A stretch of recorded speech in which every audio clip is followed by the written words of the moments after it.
যে সমস্ত বিশৃঙ্খলা হয়েছে আমরা খোঁজ নিয়েছি, এটা তদন্তনাধীন আছে। দেখা গেছে এখানে জুলাই যোদ্ধাদের নামে কিছু সংখ্যক ছাত্র নামধারী, সেটা ইন্টারভিউতে আমি দেখেছি, কিছু সংখ্যক উচ্ছৃঙ্খল লোক ঢুকেছে। সেটা ফ্যাসিস্ট সরকারের ফ্যাসিস্ট বাহিনী বলে আমি মনে করি, এবং আওয়ামী ফ্যাসিস্ট বাহিনী যে এখনো সমস্ত জায়গায় এই বিভিন্ন ফাঁকফোঁক করে বিশৃঙ্খলা সৃষ্টি করার চেষ্টা করছে, সেটা গতকালকেও দৃশ্যমান হয়েছে। এখানে কোনো জুলাই যোদ্ধা, সঠিক কোনো জুলাই অভ্যুত্থানের সাথে জড়িত কোনো আমার মনে হয় কোনো সংগঠন অথবা কোনো ব্যক্তি জড়িত থাকতে পারে না। এনসিপি এবং টিকি 4টি বাম রাজনৈতিক দল স্বাক্ষর অনুষ্ঠানে যেতে পারে না।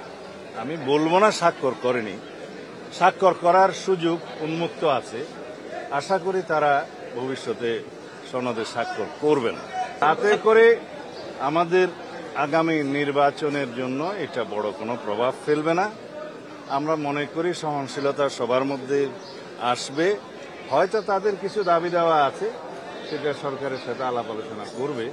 এক পর্যায়ে তারাও জুলাই সনদে স্বাক্ষর করবে বলে আমরা বিশ্বাস করি।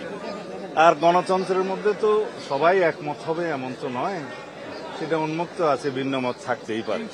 জুলাই যোদ্ধা নামে একটি সংগঠন আমাদের সাথেও কথা বলেছিল, ঐক্যমত্য কমিশনের সাথে কথা বলেছে।